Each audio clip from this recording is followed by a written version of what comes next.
자, 세 번째 시간입니다. 바로 제사장들과 백성들의 죄에 대해서 우리 함께 나눌 텐데요. 그간 우리가 어떤 말라기의 내용들을 우리가 배웠는지 한번 좀 복습을 해보고 넘어갈까 합니다. 이스라엘 백성들이 포로로 잡혀갔다가 페르시아 고레스 왕에 의해서 다시 귀환이 됩니다. 그죠? 그리고 1차 포로 귀환 때 스룹바벨이라는 인물이 무너진 예루살렘 성벽을 재건하죠. 그러면서 이스라엘 백성들은 소망이 생깁니다. 우리가 귀환도 했고 다시 성전도 재건이 되어서 소망이 생겨요. 그러나 그 소망이 잘못된 소망입니다. 어떤 소망이냐면 이방 나라들처럼 강국이 될 거라는 소망을 품게 돼요. 그래서 눈에 보이고 세상적인 축복에만 우리가 바라보게, 그 이스라엘 백성들은 세상적인 축복에만 소망을 품게 되죠.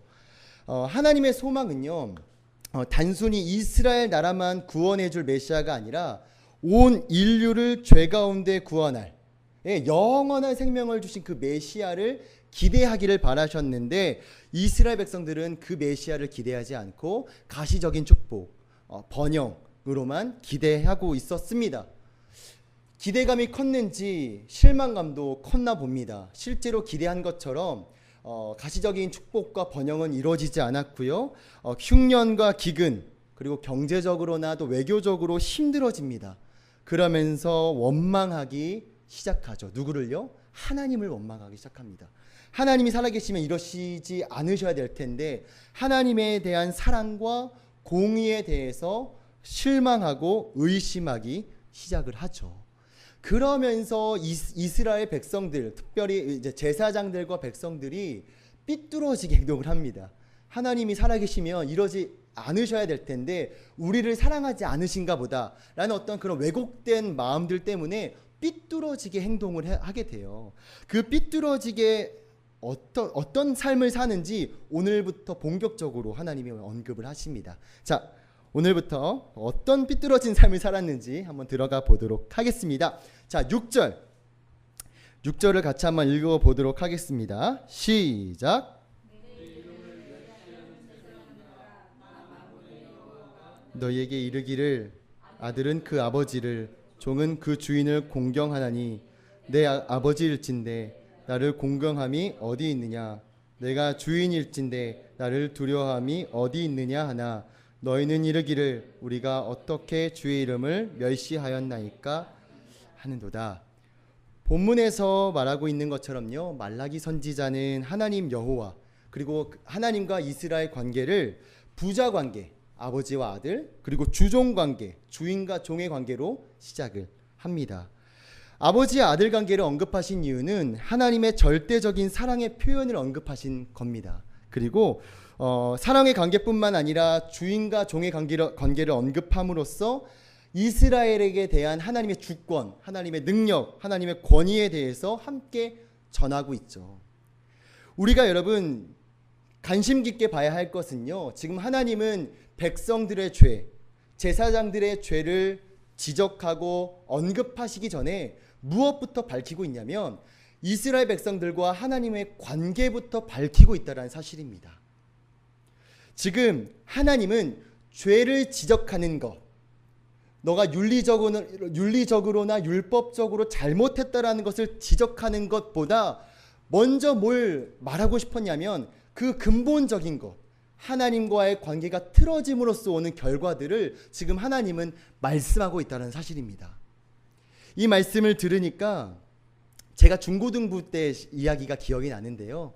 제가 중고등부 때 여자 전도사님이셨어요. 제가 고등학교 2학년 때 여자 전도사님이 계셨는데 제 교회 안에서 또 중학교 생활과 고등학교 생활을 보내다 보면 가끔 몇몇 친구들이 술을 마시거나 담배를 피는 아이들이 있지 않습니까? 그런 아이들이 저희 중고등부에도 있었는데 전도사님이 그 아이들을 발견하게 된 거예요. 술을 마시는 그 장면을 보게 된 거죠. 저는 이제 예상되는 전도사님의 행동이 지적, 술 마시지 마, 마시지 말랬지, 이렇게만 하실 줄 알았는데 전도사님의 말이 굉장히 충격적이었습니다. 뭐라고 했냐면 술을 마시고 있는 그 장면 속에 전사님이 너는 하나님의 자녀야. 너는 하나님의 사랑을 받고 있단다. 술을 마시거나 담배를 피면 너의 몸이 굉장히 건강이 안 좋아져. 하나님 그걸 원치 않으셔. 너는 존귀한 존재야. 이런 말을 하시는 거예요. 더 무섭죠. 차라리 혼내시지. 더 무섭습니다. 근데 너무 놀랍게도요, 그 아이가 변하기 시작해요. 물론 이제 오랜 시간을 통해서 변하게 됐지만, 그 전도사님이 생각했던 것은 단순히 율법적으로 윤리적으로 죄를 지적하는 것이 아니라 관계에 대해서 먼저 언급을 하시는 겁니다. 너는 소중한 존재고, 여러분 우리가 윤리적으로 행동할 수 있는 이유, 또 우리가 또 하나님이 원하시는 삶을 살 수 있는 이유는 관계에서부터 오는 거잖아요. 내가 누구인지 정체성에서부터 오는 겁니다. 오늘 하나님께서도요, 제사장들과 백성들의 죄를 언급하시기 전에 무엇을 언급하시냐면 너가 누구인지, 너희가 어떤 존재인지 언급을 하고 계십니다. 우리 교회 오늘 이번 연도 표어가 또 성도로 인정받는 삶이잖아요. 목사님께서 늘 말씀하시는 걸 제가 유익 있게 들어보니까 목사님이 삶에 대해서 많이 강조하지 않으세요. 그렇다고 아예 강조하시지 않는 건 아니지만 뭘 많이 강조하시냐면 성도, 우리가 누구인가에 대해서, 그것이 정해졌을 때 성도로 인정받는 삶, 성도다운 삶을 살 수 있는 것입니다. 저와 여러분들 윤리적으로 율법적으로 살아가는 것 그 이전에 하나님과의 관계 속에서 우리가 그 관계를 회복함으로써 우리가 성도다운 삶, 성도로 인정받는 삶을 살기를 소망합니다. 하나님 그걸 원하셨던 거죠. 그래서 제사장들과 백성들의 죄를 먼저 꼭 집어서 너 이거 잘못했어, 너 이거 지금 이거 옳지 않아 라고 하기 전에 관계를 먼저 하나님은 말씀하고 계십니다. 자, 이런 하나님의 그 관계에 대한 언급을 통해서 이스라엘 백성들이 어떻게 대답을 하는지 6절 우리 하반절 한번 볼까요? 나를 두려워함이 어디 있느냐 하나 너희는 이르기를 뭐라고요? 우리가 어떻게 주의 이름을 멸시하였나이까 하는도다. 굉장히 뻔뻔한 대답 아닙니까? 예, 우리가 어떻게 주를 멸시하였나 하나이까. 여러분 어떤 전도사님이 말씀해 주셨는데, 대부분 교회를 옮기시는 분, 즉 수평 이동이죠. 교회를 옮기시는 분, 그러니까 교회 예수님 믿었다가 다른 교회로 옮기시는 분들 중에 많은 분들이 전 교회에서 상처를 받고 오신 분들이 많다라고 합니다. 상처를 받으셔서 오신 건 참 가슴 아픈 일이죠. 근데 더 가슴 아픈 일이 뭔지 아십니까? 그 상처받는 분들이 적지 않은 분들이에요. 어떻게 그 교회에서 신앙생활을 하시냐면, 이 교회는 나에게 상처를 주나 안 주나 지켜보자 라는 마음으로 신앙생활을 많이 하신대요. 예, 이 교회는 나에게 상처를 주나 안 주나 한번 비교해보자, 이런 마음으로 신앙생활을 한다는 거죠. 뭐냐면요, 자기 상처에 집중하고 있는 겁니다. 자기 상처에 아직도 집중하여 교회를 옮겨도 나에게 상처 준 사람 있나, 이 교회는 어디 다른가 지켜보자 라는 마음으로 신앙생활을 한다고 해요. 여러분 우리는 연약해서요 쉽게 상처를 받기도 합니다. 그러나 하나님이 원하시는 건 우리가 그 상처에 집중하는 것을 원치 않으세요. 오늘요 이스라엘 백성들은 자꾸 자기들의 상처, 자기들의 실망감에 집중하는 것처럼 보입니다. 여러분 우리 1장 2절에서도 나와요. 주께서 내가 너희를 사랑하였노라 하나 너희는 이르기를 주께서 어떻게 우리를 사랑하였나이까, 이렇게 말하죠. 또 6절 한번 볼게요. 아까 읽었죠. 우리가 어떻게 주의 이름을 멸시하였나이까. 또 있어요. 7절에 보면요, 우리가 어떻게 주를 더럽게 하였나이까 라고 이야기합니다. 아직 여러분 이 본문에서요 이스라엘 백성들이 굉장히 뻔뻔하게 하나님께 이야기하는 장면들을 우리가 볼 수 있습니다. 어떤 목사님께서 대화 중에 이런 이야기가 기억이 나는데요, 인본주의의 결과, 사람 중심의 결과는 그 결과 중 하나, 그 중에 하나는 바로 하나님 앞에서의 뻔뻔함이다라고 이야기를 하셨습니다. 내가 먼저이죠. 내 상처가 우선입니다. 그래서 하나님이 어떻게 말씀하시는지에 대한 고민 없이 내 억울함이 더 크게 느껴지는 것입니다. 여러분 하나님은요 우리의 상처를 치료하는 분이십니다.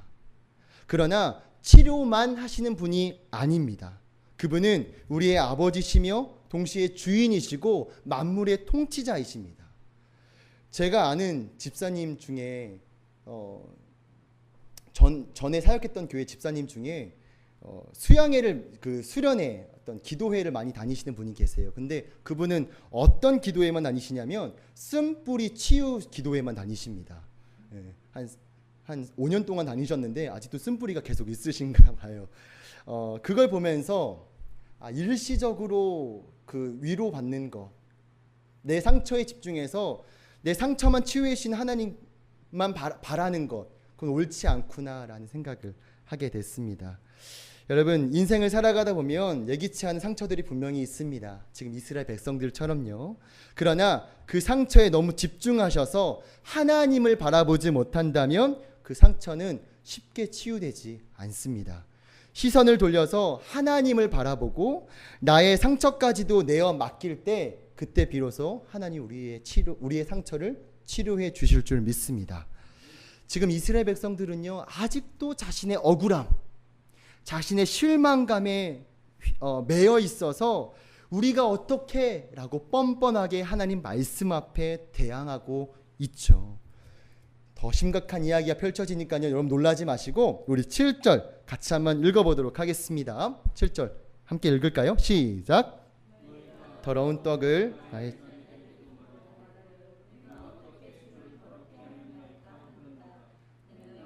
여호와의 식탁을 경멸히 여길 것이라 말하기 때문이라. 그들은 뻔뻔함을 더 넘어서 하나님 앞에 드릴 제물도 불경건하게 불경스러운 제사를 드리고 있습니다. 특별히 오늘 7절에는 더러운 떡을 드리고 있는 모습을 우리가 보게 됐는데요. 여러분, 떡을 드리는 행위는요, 화제로 드리는 소제물입니다. 소제는 피 없는 제사라고 불리기도 하는데요, 동물로 제사를 드리는 것이 아니라 곡식으로 드리는 행위입니다. 소제는요, 하나님께로부터 온 사랑, 은혜에 감사하여 드리는 행위인데요, 특별히 소제를 드릴 때, 곡물을 드릴 때 어떻게 드려야 하냐면 레위기에 이런 말씀이 있어요. 고운 가루에 기름을 붓고 그 위에 유향을 부어야 한다고 합니다. 소제를 드릴 때에는요. 그리고 누룩을 넣지 않아야 한다고 해요. 무교병으로 드려야 합니다. 마지막 세 번째는 처음 익은 곡식을 드려야 해요. 이게 하나님이 지정하신 제물, 소제의 규칙인 거죠. 하나님 기뻐하시는 기준입니다. 그러나 그들은 하나님이 기뻐하시고 하나님이 알려주셨던 방법대로 하지 않았습니다. 그리고 특별히 우리 8절 한번 읽어볼게요. 7절 읽었고 8절 한번 읽어보겠습니다. 8절 시작. 만군의 여호와가 이르노라 너희가 눈먼 희생 제물을 바치는 것이 어찌 악하지 아니하며 저는 것 병든 것을 드리는 것이 어찌 악하지 아니하냐. 이제 그것을 너희 총독에게 드려보라. 그가 너를 기뻐하겠으며 너를 받아주겠느냐. 더러운 떡만 드린 것이 아니라 흠 있는 제물도 드리기 시작을 합니다. 레위기에 분명히 제시되어 있죠. 하나님께 드릴 제물은 흠이 없는 제물이어야 한다고요. 분명히 제사장들도 알고 있었을 겁니다. 그러나 하나님이 기뻐하시는 제물을 드리지 않고 있습니다. 백석대학원 송병현 교수님께서는 여러 이유를 말씀해 주셨어요. 왜 흠 있는 제물을 드렸을까? 이제 나와 있진 않지만 추측을 해봤는데 4가지 추측을 하셨어요. 첫 번째, 번제의 경우에는 불을 이렇게 태우는 거죠. 번제의 경우 아무도 그 고기를 먹지 않고 태워야 했기 때문에 병든 짐승을 허용했다. 그러니까 자기네들 입으로 안 들어가니까 병든 짐승도 허용한 거죠. 여러분 누구 중심입니까? 제사장 중심이죠. 사람 중심입니다. 둘째, 흠 있는 짐승들이 제물로 드려질 때는 적절한 뇌물도 함께 받았을 것이다. 이렇게 추측을 또 하십니다. 세 번째, 제사장들이 더 쉽고 간편하게 함으로써 더 많은 수입을 올릴 수 있었다. 여러분 다 공통점이 뭡니까? 자기 이익이지 않습니까? 하나님 기뻐하시는 것은 고민하지 않고 있죠. 넷째, 가나안과 블레셋, 이방 민족들이죠. 가나안과 블레셋 사람들이 드렸던 제물의 질이 상당히 낮았다. 무엇을 의미합니까? 이방 민족과 한번 견주어 본 거죠. 저들도 뭐 질 낮은 제물을 드리는데 우리는 뭐 이렇게 해도 되지 않을까? 예, 이방신과 하나님을 비교하는 것입니다. 여러분, 분명한 것은요, 제사장들은 자신들의 이익을 가져가는 것, 어떻게 하면 내가 더 많은 것을 가져갈까의 고민이 있었지, 하나님이 무엇을 원하실까, 하나님이 무엇을 기뻐하실까에 대한 고민이 없었습니다. 그러면서 하나님이 굉장히 약간 재미있는 제안을 하십니다. 우리 8절을 보면요, 하반절 한번 볼까요? 그것을 너희 총독에게 드려보라. 그가 너를 기뻐하겠으며 너를 받아주겠느냐. 하나님은 더러운 떡과 흠 있는 제물을 드리고 있는 이스라엘 제사장들에게 제안을 합니다. 아주 재밌는 제안을 하죠. 그것이 바로 총독에게 똑같은 제물을 한번 드려봐라.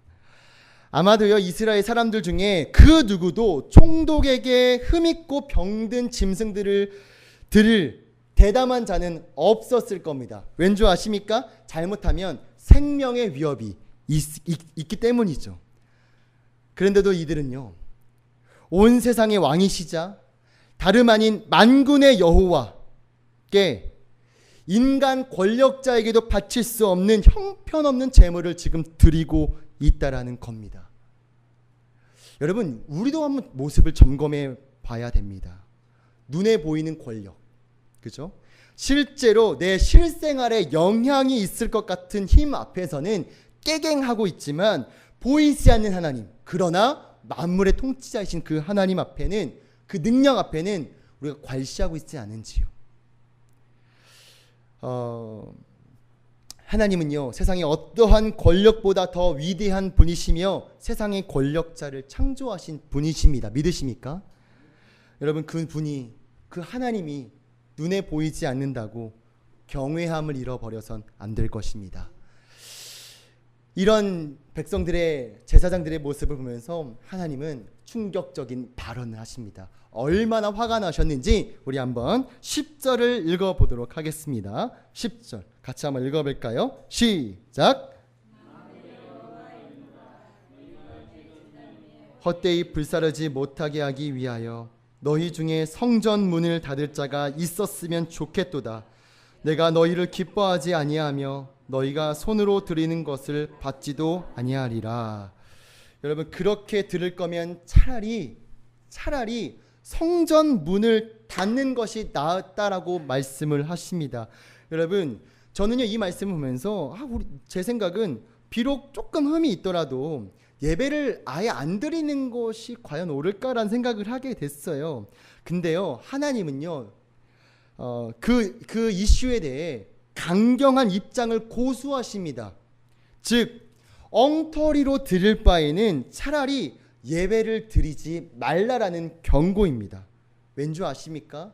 그 더러운 예배는 오히려 하나님의 이름을 더럽히고 망명되이 일컫기 때문입니다. 여러분, 예배는요, 자주 드리는 것은 참 좋은 일이긴 하죠. 근데 예배는 양으로 승부하는 것이 아니라 질로 승부하는 것입니다.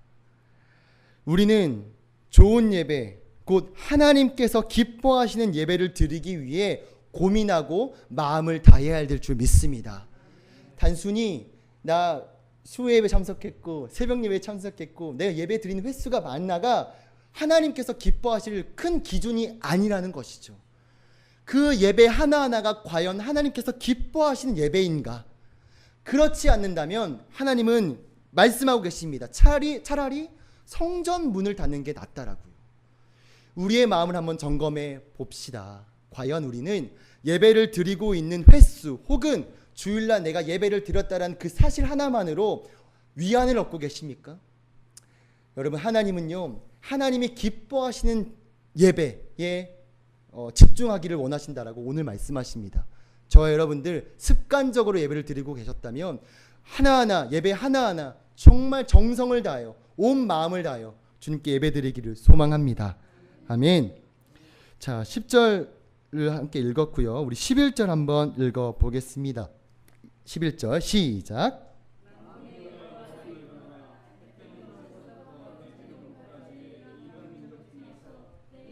지키게 될 것이라. 각처에서 깨끗한 제물을 드리리니 이는 내 이름이 이방 민족 중에서 크게 될 것임이니라. 여러분, 이 절의 말씀의 기본적인 의미는 하나님께서는 온 세상에, 온 인류에게 예배를 받으시기에 합당하신 분임을 밝히고 있습니다. 그런 존재임을, 그래서 너희가 이런 존재에게 더러운 것을 드리고 있다는 것을 경고하고 있는 것이죠. 특별히 이스라엘에게는 강력한 경고인 이유는 만일 그들이 돌이키지 않으면 하나님의 영광이 그들을 떠나서 이방인들에게 찾아갈 수도 있다는 점을 암시하고 있기 때문입니다. 우리 말씀 13절 같이 한번 읽어보기 전에 여러분, 이 말씀을 들으면서 이스라엘 백성들은 긴장감을 가져야 했겠죠. 하나님은 온 인류에 찬양받기 합당하신 분인데 어떻게 우리가 그렇게 제물을 드릴 수 있었으며 제사를 드릴 수 있겠는가, 그리고 하나님의 영광이 떠나면 어떡할까에 대한 긴장감으로 바라봐야 하는데 그들은 아직도 정신을 못 차리고 있는 듯해요. 아주 심각한 이야기를 또 한번 언급을 하는데 막장입니다. 13절 한번 읽어보겠습니다. 13절 같이 한번 읽어볼까요? 시작. 만군의 여호와가 이르노라. 너희가 또 말하기를 얼마나 번거로운고 하며 훔친 물건과 저는 것 병든 것을 가져왔느니라. 너희가 이 가져오니 내가 그것을 너희 손에서 받겠느냐.